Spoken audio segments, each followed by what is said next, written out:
excited to have you guys on because I know that you guys are just like the couple of all trades. Like you sold at a high level, you have built at a high level, you're like super profitable in the business. I know you've gone through challenges and you overcame them. So I feel like you guys are just such a good, well-rounded like lesson for everybody. But for anyone who doesn't know you guys, can you just kind of like talk about the background, where you came from, how you found FFL? Absolutely. I actually remember the first agency calls I got on, you were talking about how you just hit a 500K month as an agency. So to see you guys at like a mill, like 2 weeks in, like congrats, that's huge, like huge growth coming from this team. So proud of every single one of you. No, none of us agency owners could do it without like super hardworking managers and agents. If anything, the newest agent, the newest manager crushing is what keeps us going. So, I'm sure that she's grateful for every single one of you guys, just like we are for our team. But as far as for us, right, we both, he actually recruited me into mortgages, and then I left mortgages and recruited him into insurance. So I kind of did the old He switcheroo. was the guinea pig. Yeah, he sent me in first, is what I like to say. So, when I first started in insurance, we were actually kind of in home still. It was like that weird transition period for us where there was like a couple agencies starting to do it, but not at any really significantly high level. So came in, had a travel trip, chose Oakland, California for my first travel trip. So you can imagine how that went. Wasn't great. So definitely wasn't having a great time, but slowly started to figure it out. Things went virtual. And then I kind of brought Ryan in. So when, he was in mortgages, he was running entire branches, right? He was doing really well. But when he saw, what the opportunity was in insurance, then, he kind of wanted to jump in. So Yeah, I did mortgages for like 6, 7 years before insurance. I never thought I was going to leave that industry. And like full transparency, I was actually making a lot of money when I left. So coming into this was like really scary for me because I was making like 35 grand a month. And I knew that I was going to come into this and probably not make that at least for a while. So I made that move just kind of blindly. I saw what people were doing though. I had seen like some people's income and like what was possible. So to me, I was like, this is actually like a way better long-term play because the ceiling was so much like lower there, right? Like in this industry, there really truly is no ceiling. And so that's what ultimately attracted me. yeah, and so when he kind of came in and joined me, I wasn't originally intending to build out a team. I kind of just wanted an escape from what I was currently doing because I hated it a lot. So it wasn't really my intention to come in. I think it isn't for most of us, right? We kind of come in, we're like, let me like try it out. Let me see what this is all about. And then when he came in, it was kind of like, okay, you're building a team now because everyone from mortgages was looking for a way out. So grateful for it now, obviously, but at the time it was something that was a little bit scary for like a 22-year-old, new to sales, new to business, new to all of it, to be kind of thrust into a position where you're expected to lead a lot of people. So we basically, long story short, when he joined within 7 or 8 months, exploded to like 700K a month in issue paid production a month. And within 6 months from when we hit that, we went down to like 200. Like we lost pretty much all of it. So that's where I always like to mention that because we aren't this like success story of like we came in, we started crushing it, and it's been rainbows and butterflies ever since. Like that's just not been our story. And I think that's a lot of us. So for us, we had to really look at our business, and there's a lot that comes with that, right? When you're a big agency, you go down to a smaller agency, there's liability and things you deal with that. So that's kind of what we can kind of talk about is how did we dig our way out of the situation we put ourselves in, and what were the changes that we kind of made, to really turn things around. I mean, do you have anything to add on? I think Marissa's probably gonna ask some questions, maybe. Oh, yeah. No, no, I love that. And I think that's actually great because Morgan and Ryan, we've been talking about this a lot, especially with our team, is because you come in and you see people where they're at in their journey right now. So Yeah. people think like, oh, Morgan and Ryan are so awesome, which you guys are awesome. But like you said, it hasn't always been that way. And you Yeah. see people with what they can buy now and where they live now. And you didn't, if you're new to the team, you didn't see them when they were maybe at the same position as you. You didn't see them when they couldn't afford leads, right? Like people didn't see me when I was getting killed in the field. Or it's funny, I actually did a travel trip to Oakland as well. And would not recommend. So they didn't see me, Oh, no. traveling across the country to also do one in Philly, which also was not a Yeah. great opportunity. So I think it's super important because if you're at the starting place of your career, you can think, oh, that looks so far-fetched. And so I would love for you guys to talk about Some of the things you did at the beginning, maybe some of the challenges you face, and like kind of what you've changed and how you've structured your business to now be so in such a better position. Yeah. Yeah, so like when we started, we were just like mass recruiting, which like obviously we know in this business, if you want to build a business, you have to recruit. So we were recruiting like crazy, but what we were not doing is we were not setting proper expectations. And so a lot of the people that came into the business, they didn't have the right expectations and they ended up failing out of the business, right? So we had this sort of like, that's why we built up to 700K so fast and then dropped down to like, I think it was 230,000. And like, to be honest, most people that would have taken them out of the business, I think. That was an incredibly stressful thing that happened to us. I remember guys like waking up for months with this just like weight on my chest. I'm like, dude, what am I gonna do? Because obviously that, we ended up with some debt and things because of that. And so I was like, well, we could just like quit, but then what are we going to do? Right? We don't have any other opportunity anywhere close to what this can give us. So I was like, the other end of it is we can just stick it out and like just look at what like why did this happen? How can we change things and learn from it? And then, push through the adversity and then just come back bigger and stronger than ever. I think it's also easy to like in hindsight say that, but obviously the experience in the moment is very different, right? Like the actually feeling that in the moment and like not knowing what your way forward is actually like a totally different experience when you're actually in that. So it's not to kind of glaze over and act like it was so easy because it wasn't. Like it truly wasn't, and I don't want to make it seem like it was. But I think really ultimately for us, how we were able to kind of there's two different things I think for me being kind of an emotional imposter syndrome type of girl, right? Like I constantly questioning myself. And it's funny, like I Marissa, when we were on stage together, I can't remember, it was like a year and a half ago or something. I think it was great. It was, oh yeah, like raise your hand if Morgan's cried on the phone to you. Like that's me, right? Like I'm the emotional one. Like I freak out. For the Gen Zers, right? Like I'm the crash out. So like the biggest thing is I had to really learn and really evolve emotionally to understand how I was going to continue to survive and grow and develop in this business. And I honestly don't think that if I hadn't experienced that, like I don't think I would have been able to become a very good leader. And I hate saying that now because obviously Morgan in the moment would be like, "No, get me out of this situation." But it really like it brings you to that kind of like rock bottom situation. And when you can survive that, it's like it gives you this level of peace of like I can survive anything. Like there's nothing that like we know there's nothing that could take us out. Because the biggest thing is like for us getting to that level and knowing that we still chose to show up every single day. And there was moments where like I went applied for jobs. Like Brian told me every day, he's like, dude, just quit then. Like just quit. Like Honestly, stop. I knew she wouldn't though, but I would just tell her to just to make her. Like challenge me a little bit because he knows I'm not a quitter. So the biggest thing though, sometimes you need to toe that line. Like I literally went and applied for other jobs and like I got accepted and then it came down to it. I'm like, about to do onboarding. I'm like, I just can't walk away. Like there's something about this business. I think you all can understand what I'm saying. Like I can't walk away. So I had to sit with myself and really like okay, I can't walk away. I've tested it, right? Like I can't walk away from this business. So if I'm gonna be here, I need to be here. Like I can't keep going like I'm going. Have to be committed. I have to like change my level of commitment and the level of what I'm doing for my business if I'm going to choose to be here. And I think when I actually made it like a conscious decision of like, no one's stopping you from quitting, like it would have been justified for me to quit, right? Like at that point, like experience what we had experienced, but I'm making a conscious choice. Ryan's telling me to quit. Andrew Taylor told me to quit at one point. So I'm like, I'm making a decision to stay and be here and pursue this business. So like, I need to be here. So that was a big moment for me of like separating from the feeling, stop focusing on the feeling, and like, what can I do today to get better and to move my business forward? Not focus on the debt balance that's in my Americorps portal or focus on this thing and that thing, and like just focus on it. Like, what can I do today to make more money and move my business forward and like become better? And it was a daily battle, like it was a daily thing that I had to focus on. I think too, like you just have to understand that you're going into business with yourself, right? And so you're going to run into a lot of adversity.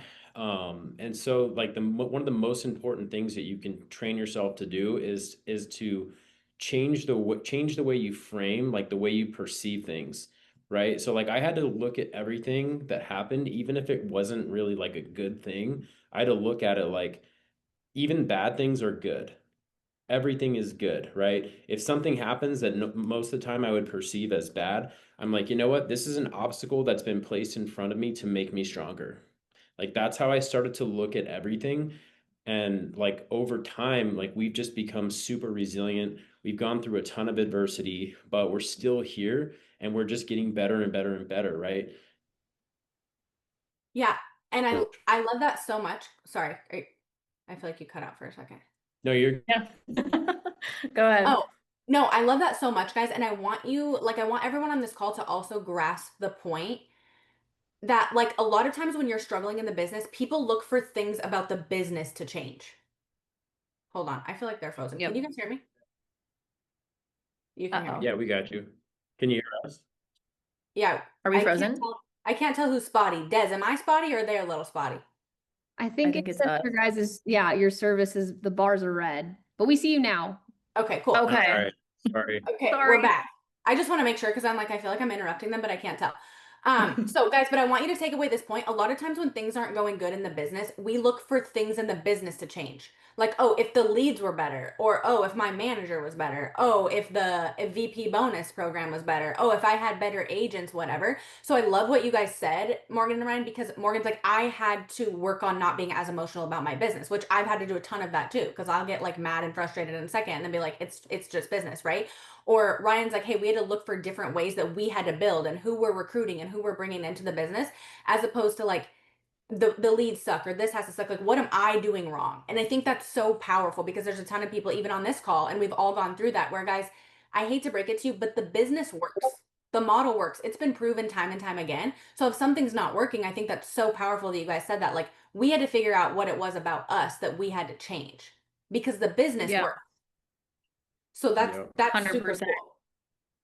So what are some Yeah. of the And things? one thing, oh, sorry. No, you're good. Go for it. Go ahead. Nope, you go. But I was just gonna say one thing too is like I always make kind of funny little comparisons, but something that I tell my team a lot is like you don't see like a delivery driver like getting mad that they have to like go deliver a pizza. And they're like, oh, this again. You know what I mean? It's like, no, like well, you know, you signed up to be, you know what I mean, to like go deliver pizza. So it's like the biggest thing is like we signed up to run a business, right? No one said it was going to be all up all the time. And like the name of business is having to constantly evolve.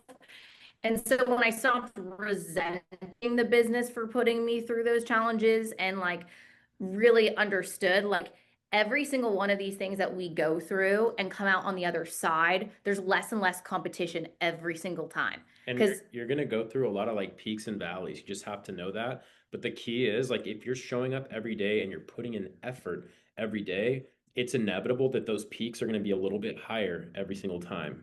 yeah, so that was something I always like to make those little comparisons. It's like stop viewing it as this thing like the business is out to get you or things just are happening to you and nobody else. Like this is what we signed up for, right? Like at the end of the day, we didn't sign up for a sales job. Like we signed up to be an entrepreneur, which means this is going to be part of it. But just know like every time you get past that and over that hump, it takes other people out. It takes more and more of your competition out for you. So it's like, I feel like, I mean, I don't know how you feel, Marissa, but the bigger that I've gotten, it's almost like now it's less and less about competition. And now it's just easier and easier to get answers because everyone that's when at a high level is so collaborative. You know what I mean? Because it's just like, yeah, like there's enough room for all of us to, we've all gone through so much that we just want to help each other. So it's really like when you're in that beginning stages, it's like every challenge is taking out more and more of your competition. So it's an easier path forward from there. Yeah, I love that. That's huge. So going back to the beginning, like a brand new agent starting, right? You're coming in and you have to sell, right? Whether maybe you don't have to sell a ton, but you guys both sold at a high level. So what is your guys' recipe for like what you tell? Like, I'm a new agent, I get hired on your team. Like, what are you telling them? This is how you are going to get to where you need to from a sales standpoint. Like leads, you need to be on this many hours, you need to be on Zoom. Like, what's your recipe that you're telling a new agent? This is the recipe to success. So that's a great question. So when we have brand new agents, we tell them, hey, there is going to be a learning curve for every single person that comes into this business. That learning curve may be 100 hours for you. It might be 50 hours for the next guy. We don't know, right? Everybody's going to be a little bit different how fast they learn. So the key is going to be, regardless of how long that's going to take you, to shorten that learning curve as much as possible. And we do that by putting in extra hours. So like we're going to work our butts off Monday through Friday and then jump on Saturdays as well, right? Like we're working weekends and at least until we get this down to where you can be profitable and actually make some money. We're buying leads every single week. It's non-negotiable. If you skip buying leads for a week, you don't make money, right? So that has to be like a regular thing. Yeah, and when we say shorten the learning curve, I don't know if anyone's read the book 10,000 hours. Like the amount of work it's going to take, like we always say it's a race to 100 presentations, right? Like once you've done 100 presentations, it's really like you're not going to see anything at that point after 100 presentations that you've not seen before. So we could do one of two things. We could be the person that doesn't buy a lot of leads, doesn't work a lot of hours, and it takes us 6 months to do 100 presentations. Or we could be the person that comes in, buys a ton of leads, works a ton of hours, and does all the extra work, and they do those presentations in the first 30 days. The person doing it 6 months and 30 days is doing the same amount of work, right? But we're just condensing it to a shorter period of time so you get the results faster. Yeah. And I think that's what a lot of people like miss is like, well, this person, they start making money within, couple months and doing really well. Okay, well, they were in solar for 6 years. So they already paid a lot of their dues. You know what I mean? So like you can't compare. And it's like, again, you can't get mad at it. You just have to go race to hit your 100 presentations. That way there's no more surprises anymore. Yeah. So that's, I think, the biggest thing that we tell new agents. Right. I always tell people too, I'm like, the goal is not just to make as much money as quickly as possible right out the gate. The goal is to develop the skill set. Once you have the skill set, like even if you're working like age cheap leads, right? That's going to give you a lot of practice. Once you develop that skill set, then you can buy some higher intent leads and scale up on those and actually make a lot of money. Yeah, I love that so much, you guys. And also because, and I know Morgan, we're both girls, so we can relate on this, but a lot of times, and this happens in the business too, a lot of times the things that frustrate us the most is our expectations not being right. Yeah. So I think that's super, like your own expectations are what make you mad. So you guys, when they say that and like they're putting proper expectations on like your learning curve might be different compared to someone else's learning curve, compared to, they have more experience, you don't. They're coming in with a different budget than you. They're coming in with more hours than you. And I see that a lot too, like just like how you guys said, is people are comparative to like, oh, this person started crushing it right away. And it's like, yeah, but they're working full-time hours and you're working part-time. They're buying leads every single week. You bought leads once. So you can't have the expectations that you're going to have the same amount of success as the person next to you if your guys' scenarios are not the exact same. So I think that's super important. And a lot of times we do that to ourselves. Like we set the expectation like, hey, I better make a sale on my first day. And then it's like, well, if you didn't make a sale on your first day, then you're mad. When the reality is that wasn't the reality. That's what you put in your head. So like also having the proper expectations of yourself, especially guys, if you guys are new agents on this call and you think like, oh, I need to make 30K by the end of the week, or I'm like bad, like, no, this is developing a skill set. So it's going to take time. So I love that so much. And you guys are like so straightforward. It's the bomb. Okay. So you guys recruit a ton of people. You guys have a huge agency. How are you guys doing most of that? Is it social media? Do you run cold ads? Like where do you think the best place to recruit is? Honestly, social like Instagram and LinkedIn are great places to recruit from. We do a little bit of everything. Like we've hired virtual assistants to like log into our, social media accounts and actually like do cold outreach to people. We've ran paid ads, a little bit, even just like before we were doing any of that, we were getting on Instagram ourselves and just like DMing like 20 people a day and looking for people, other salespeople, door-to-door sales reps, whatever. And the goal is just to generate like multiple recruiting calls every single day and just be super, super consistent and then teach other people to do the same thing. Right. And that's really, I mean, I don't think there's anything like crazy that we did, it was just consistent activity. We just did more than other people did. I think that's really like, I hate to say it because it's like when I was new, it's like I felt like every person said the same damn thing on every single call, but it's like, I mean, you can't cheat the system. Like I tried, you know what I mean? Like I tried to cheat the system and like work better leads and fancier systems and all these things. But the reality is like the business will pay you what you put into it. So like for us, the biggest thing with recruiting was like just not stopping because we didn't see results right away. Because I think we got used to this immediate return because like when we came over from mortgages, it was just so easy. Like we had so many people beating down our door that when we didn't have that anymore and our warm market kind of dried up, it was just like we would only give things like a week to not work, and then we're like, oh, this just doesn't work. You know what I mean? So I think the biggest thing was just giving things enough time to work with enough consistent activity, because it's so different from like what we were used to, where people were funneling to us and we weren't really having to do much. So we had to evolve, right? We had to understand, hey, the LinkedIn messages or all of it, it might not pop off to start, but that's now some of our top producers, not even kidding you, came from like a random VA that we paid $400 a month in the Philippines, messaging them on LinkedIn. Like, I'm not even kidding you. I can show you. So like the biggest thing, like, and it's funny now, but like ultimately, like we just kept doing things until they didn't work anymore. And then we found a new thing to do. But the reality for us was like we were focused on the process, not the results. Like, as long as we're doing enough of the right things, like the results will happen, instead of being, like you said, frustrated by the lack of results of something that we were doing. So I think too, like a lot of people that are newer are afraid to just like start recruiting. They get like nervous. And it's like, dude, it's like anything that you start that you're brand new at, you just have to start doing it. Like practice makes perfect. And you're never going to get good at something unless you practice, right? So even me, like I remember my first recruiting call, I was like, man, I don't even really know what I'm doing yet, right? But I'm just going to start doing it. Like I started recruiting people, and then I had to train them. And then I was like, I don't even know how to train these people, but like I'm going to figure it out. So I just start, you know what I mean? And then you just get better and better. And over time, like you get really freaking good at it. And 3 years later, you got a big agency, you know? Yeah.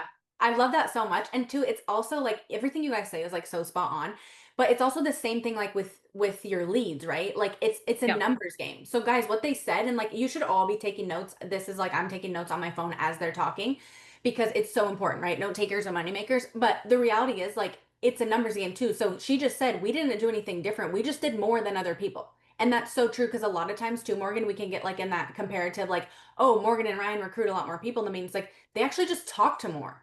Like you have to set the numbers in your favor. So if you're, talking to 3 people a week, you're upset because you talked to 3 and you hired 1. Well, the reality is imagine like Morgan and Ryan are talking to 30, 40, 50 people a week to get the numbers that they're getting. Right. So it's like leads. If you say, if I didn't make any sales today, and it's like, well, how many leads did you call? Well, I called 3. Well, that's not a good number, right? You're not gonna make a sale on 3 leads. You're not gonna recruit people by talking to 3 people a week. So it's the same thing, guys, as the way you look at your sales. You have to look that as you're recruiting, right? So like if you're not gonna not show up and dial the phone tomorrow because you need to make money. So you also can't not show up and recruit. And that's like been one of my biggest mistakes in the business too, is like you do get emotional, or I get emotional, and then I'd be like, my recruits aren't panning out. Let me take a little break. And you're right. Like if you don't do it every single day, you can't be mad the results don't happen. So that's huge. Are there any like things that you guys look for on your recruiting calls or bringing people into the business that you like would not hire, or people that you say like, hey, this is not a good fit? What are some of those like qualities? I, oh, go So ahead. biggest thing, and you might disagree with this, Marissa, but we personally, and this is just a personal thing, we actually don't work with part-time agents unless they have the intention to come full-time within 30 to 60 days. The only reason why is because, at least for me personally, I've never been able to really develop a part-time agent to make a lot of money. And like, it's not even, it's maybe a me thing, but like when we know that we're going to get your full attention, you're burning the ships and like not looking back, and like you're going to show up for the hours, I know I can get you results. So that being said, I just realistically, for me, I'm like, I'd rather not work with you, have you stack some money and then come in full attention, and I know I can get you results, versus kind of giving you a false representation of the business and like how much money that you can make if I don't think I'm gonna be able to help you do that. Something that we do too, if they are part-time, is like I guess more what she means is like we don't hire people or like recruit people as like where this is like a side gig. And, Right. like that's That's their kind of what I whole mean. plan with Yeah. it, right? Like I'm like, hey, I understand you cannot just like quit your job and come into this full time. You have like kids and things like that. So like we'll bring you in and you can leverage your job while you figure this out, but you have to commit at least 20 hours a week. So that's what I do with them. I make them make a schedule and I make them show up to all our trainings. If they don't do it, they're done. Right. And the reality is, anybody who's actually going to commit to that while working a full-time job, they're serious about it. Right. And they're probably going to figure it out, and they're probably going to make some money. And then usually within 2 to 4 weeks, they quit their job. So That's really about, and like honestly too, when it comes to like, at least for us as an agency, it's important to me to work with agents that are also like, I personally know what was holding me back to start. I've always been great at sales. You guys can tell I'm a yapper, right? Like I can talk to anybody. I could probably sell water to a fish. So like it was never a sales issue for me coming in here. It was like a entrepreneurial issue. I was very bad at managing myself. So for me, when it comes to hires, I'm like, hey, are you open to mentorship on personal development too? Because if I don't tell you that this is going to be something that demands personal evolution as well, I'm kind of like not preparing you for the battle you're about to be in, right? Like you're, yes, going to have to develop your sales, but that's literally half the battle. The other half the battle is being probably just be bad at entrepreneurship with which most of us are going to be, right? We've never done it before. So I always tell people like we do a morning routine, like we focus on personal development. Is that something that you're willing in to plug in and do and wake up at 5 and like listen to podcasts every day and like participate in that? And if they're like, that's weird, like I know, like offensive type of vibe with that, I'm like, no, I'm not going to work with you because you could be the best salesperson on planet Earth and fall flat on your face in this industry. I like to also, when I'm on my recruiting calls, I like to make this like, don't get me wrong, what we do is freaking hard. Like, it's not easy, right? But I like to make it sound like even harder and just see how they respond. I'll tell people that, like, hey, we work 12 hours a day in the office. Like, we're there till super late. And like a lot of people do. It's not required, of course, but like I tell them that and I just see how they react. And I'll get people that are like, oh, sweet, can I like work Saturdays too? And like that guy, I'm like, you're in, like, let's go. But if they're like, oh man, that's a lot of hours, like, I don't think I can do that, I'm not going to work with that person. Right. And I can tell that you guys have done like so much self-reflection and like self-work, which is so amazing because I know that the business like requires it. So guys, I want you to like take note of that too, that like they're saying if we can't be a good mentor to you, like it's not our strong suit as mentors to be able to develop part-time agents. That takes a lot of like self-reflection and a lot of like, hey, this is what we need. You guys have the autonomy over your business, and that's like the beauty of what we do to decide what's going to work best for your agency. So you don't have to say yes to not every person is going to be a good fit for you, right? Someone who might not be a good fit for me would be a really, really good fit for Ryan and Morgan. So I think the thing is like, that is huge. And you guys, you can tell that you guys have done a lot of work to figure out what works for you in the business and what doesn't. And so everyone on this call, like I would encourage you to do that, right? Like the people that jive with you might not jive with someone else. If you can't be a good mentor to part-time people, it's okay to say, that's not I'm not down with that. Like, I'm not going to be good at that. You're going to spend the money on leads. I'm going to spend my time. We're both going to end up frustrated. Like, that's not how our team works. And that's okay. There's a gazillion other agencies they can join. So I think that's super important that like you establish your expectations for what you want for your business, what your strong suits are. And I'm the same way. Like people are like, do you ever give away agents? I'm like, I give away agents if I feel like I'm not the best mentor to them. Like I would tell them straight up, like I have recruiting calls and I'll be like, I don't think you're a good fit for me, but you guys should call Ryan and Morgan. Like they seem like they like go on an interview with them, or you guys should call Trey Honeycutt, or you should check in with Andrew Taylor because they might be a better fit for you, but it's not me, right? And that's okay, guys. Like you should be establishing what that is for your team as you start recruiting people. So that's super awesome. I love that.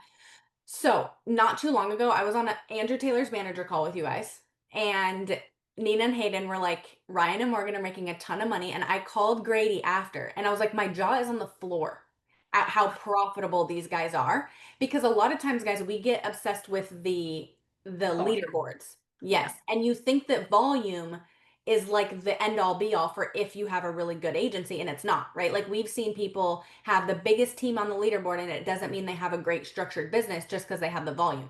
So can you guys talk about like how you found that out, like how you established that, and then what changes you made to your business to realize like, hey, it's not just about the numbers on the leaderboard, it's about like we need to make money. Yeah, so I mean, there's a couple things that really contribute to it, I think. Back when we started originally, our upline at the time um, basically said, hey, this is the way you want to structure your business. You want to have like, four legs and like four direct agents that and then build underneath them, right?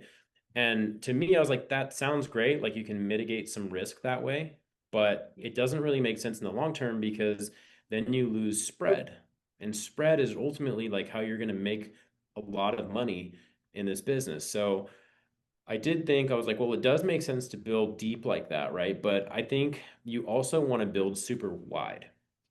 And but the thing is if you build wide, you basically expose yourself to a lot more potential risk with roll-up debt.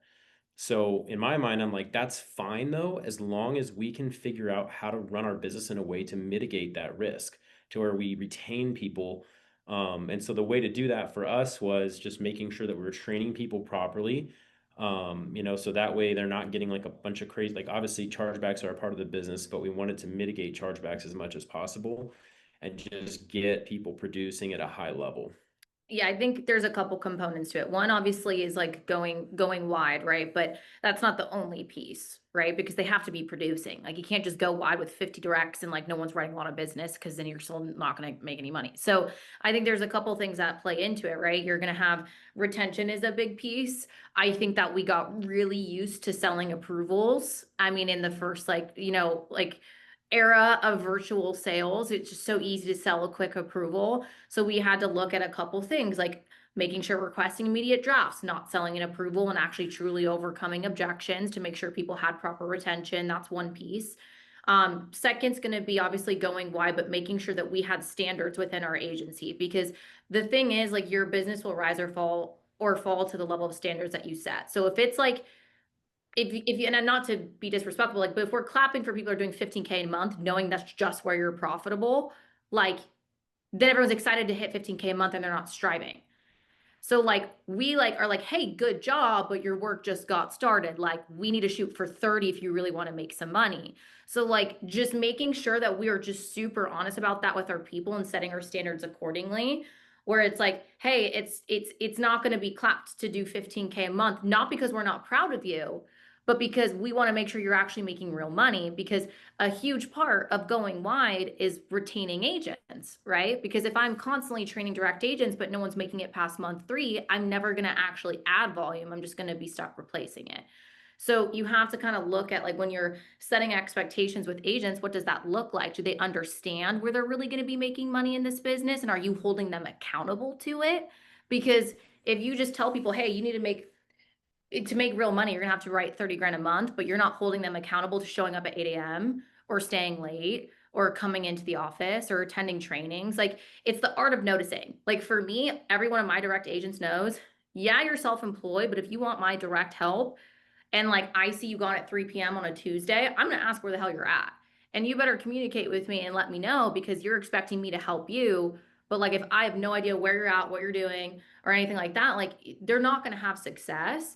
And you have to hold people accountable until they have the habits formed to be a successful entrepreneur. And if they have a problem with it, I'm not a good fit for you. And I ask permission. I'm like, hey, if we're going to work together, like, do I have permission to hold you accountable in a big way? Because and I explain why, right? I'm like, because most people that I've trained that don't have success, it's because of the fact that they're not holding themselves accountable to a schedule, not because of leads or skill set or funds, is because they're not holding themselves accountable to a schedule. So every single person that comes into my agency and is working with me directly knows that that's going to be the expectation I have for them, which I think contributes to the amount that people are producing that are also direct agents. So that was something I think that we did very well between having the office and just like noticing. Like I notice every single time someone doesn't show up on time, and like I'm gonna bring it up. You know what I mean? So my I know, and I love that because a lot of times people think that like that's how Grady was with me when I first started. And at first I thought Grady was like such a bully. And then I realized like he's doing this to help me. And so I Yeah. feel like that's where like as new agents, you have to shift your mindset to like, why are Ryan and Morgan like asking me when I'm coming to the office and when I'm showing up? It's because they don't want you to fail. They want you to make money. So a lot of times it can get misconstrued of like, oh, Marissa's being a jerk or she's micromanaging me and it's like, no, they want you to make money because if you're not going to make money here, they're going to tell you just do something else because we don't want to hurt your family. Right? Like Yeah. you spending money on leads and not dialing them and not making sales and not developing your skill set is hurting you and hurting your family. So we want to be straight up about that. So I love that you guys do that. Now let's talk about leading from the front because you guys, I see your stuff all the time. You guys, Morgan, you're up at like 5 a.m., which is crazy every single day.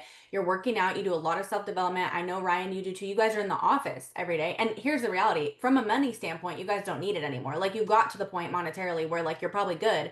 So why do you guys continue and how important is that? Like you guys are showing up to the office every day with your team. You guys are there on Saturdays. I've seen you guys on the weekends. You guys stay late. How has that had an effect on your business? Honestly, it's been awesome. I mean, I think like the reason why is just because it's not about us anymore. Like we've got some great people on our team. We have really close relationships with these people, and we really just want to see them grow, you know? So now it's like it's not even really just us focusing on us growing. I'm like, how can we help these people grow to the level that we're at and beyond? But it's also, I have been in hierarchies or in situations where people are constantly telling me to work super hard or do certain things that they weren't doing themselves, and it created resentment. So like for me, understanding that, where it's like, I also take it very seriously to like, and I tell this to my agents all the time, like I take it very seriously that someone's trusted me to like help them make money. And I've also experienced this business feeling very alone. So for me, it's like, I have a duty to like show up for you if I'm going to ask for you to show up for me. And I also want to create management that like is going to show up for their agents, right? It's so the biggest thing is again, like I can't expect them to do things that I didn't do for them. So it's never going to happen, right? It's like, you know, if you have children, you're not going to be like, yeah, like don't eat that and then eat it in front of them. It's just like, doesn't make sense. So you have to like understand that people are going to follow what you, they're going to do like half of what you do well, but twice of what you do poorly. And that's something I truly live and breathe by because all of my bad habits I see in my agents tenfold, right? Because they're learning from me, from what I do every single day and like how I'm speaking and how I'm handling things, whether I realize it or not, just like your children would be, right? And it's a funny comparison, but like it's true. So know that like if you want to have people that are writing 30K a month, go write 60. But if you want people that aren't going to complain about leads, then you better not say anything about leads because they'll do it twice as much as you do. You know what I mean? So you have to recognize those pieces about leadership as well. Yeah, that's huge. And you guys are like clearly phenomenal leaders. I think about that all the time when I watch your guys' stuff. I'm like, they just do not quit. Like they have bounced back, they crush it. I see what you guys do for your team. Even being on this call tonight, like I know you guys are busy with your own stuff, so it means a lot to us. But so last questions, guys, and then I'll get you out of here because I know you're super busy. So we have Ignite coming up, and then we're also in like the last 3.5 months of the year where I feel like a lot of times people slow down, and I know you guys are big like 75 harders. You guys are big push month people. I see you guys do that a lot. So talk about like the end of the year, why it's important to push through that. What has that done for your business and what your advice to like anybody who's kind of feeling like, hey, I'm getting this groggy feeling of slowing down and maybe not going to Ignite or not showing up or not plugging in. Like what would your advice to them be? Really what our huddle was about this It's kind morning. of yeah, it's kind of crazy though, because like our first 2 years in the business, like just November, December was our like slowest months ever. And then last year, I was like, you know what? Like, let's just like push really hard the end of this year. Like, let's just like defy the odds, right? And so we ran a bunch of incentives. We pushed our team super hard. And December ended up actually being like the biggest month we had ever had. So I think it's really just about like the way you frame it in your head. Like if you think it's going to be slow and then you take your foot off the gas because of that, then it's going to be slow. Like you're not going to, you know what I mean? But if you go into it thinking like, hey, I'm going to come in here and like break records, then you're going to crush it. Yeah, I also think like for us, I think it's all about intention. Like I talk about this a lot when it comes to huddles or anything like that. Like it's kind of like for anyone who goes to the gym, right? There's a very tangible difference in your workout when you like show up to the gym, you look around, you're like, okay, this one's free. Like, let me go do that. And then over here, next thing you know, you've hit shoulders, back, and freaking quads, right? Because you don't have any intention with your workout. When you come in, you're like, okay, I'm gonna do this with like this many sets, this many reps. Like you go in and you like absolutely crush your quads or whatever you were wanting to do. But the only difference between those two things wasn't the amount of time or anything, it was just the intention that you went in to that workout with. So I think that the biggest thing when it comes to like anything that you're like, whether you want this next 3 months to just like maintain where you're at, whether you want to use it to blow up, like you have to like set those intentions and like break it down to like daily habits and just recognize again, like don't get overwhelmed with where I want to be in January, where I want to be next year, this time next year. Like just focus on what I can do every single day. And even if it's like, okay, all I can do today is make sure I hit my 5 presentations and have my 1 hiring call or 2 hiring calls, like don't stress it. Don't think about December. Don't think about this. Like literally just think about every single day what I can do. And for me, that's gotten me through really hard moments because it's like I stress, right? I think about the future and I get anxiety and like what I want to happen is am I going to get there? But if I just ground myself, I'm like, okay, what can I do today? Can I wake up early? Can I, pour into myself? Can I make sure I'm, doing the right steps in my business today and just simplify it down and start the day with intention? Then I think that's like the biggest thing, headed into the And last year. trust me, guys, like you'll be really glad if you go super hard at the end of the year, because like use that as an opportunity to ramp up for the new year, right? A lot of people end up taking their foot off the gas at the end of the year, and then it comes into January and they're like, oh, now it's like New Year's, and then they don't come back till like a weekend, and then they have a slow start. Oh, I don't have leads yet. You know what I mean? And now before you know it, you're halfway through January and you haven't written any business, right? Where you have other people that are like, hey, I'm going to take advantage of this and like push super hard at the end of the year so I come in strong and just crush it and hit Hall of Fame. That's huge. I love it. And I feel like you guys, you never regret, like this always happens to me. You only regret like if you don't do it. You never regret if you do do it. And it's kind of like even like with the other like bad habits that we have, right? Like I never regret not drinking alcohol. I only regret drinking it. I'm like, why did I do that? Right? Or like same thing. Like you never regret going to the gym. I'm never like I wish I didn't go to the gym and do cardio. Like the business is the same, guys. So if you're going to push these last couple months and you're going to do it, that's not something you're going to wake up in January and be like, "Wow, I wish I didn't go this hard those last 3 months." Like it's always like hindsight's 2020, but you only ever regret like what you didn't do. So I think that's super huge. So guys, we're really excited to see you at Ignite, where you guys are flying across the country. So guys, if Morgan and Ryan are coming out to train us and they're flying across the country, there's no reason why you guys shouldn't be flying across the country. So you guys are phenomenal leaders. Your guys' business is amazing. Thank you so much for taking the time to get on with us and train with us. And we just can't be more grateful.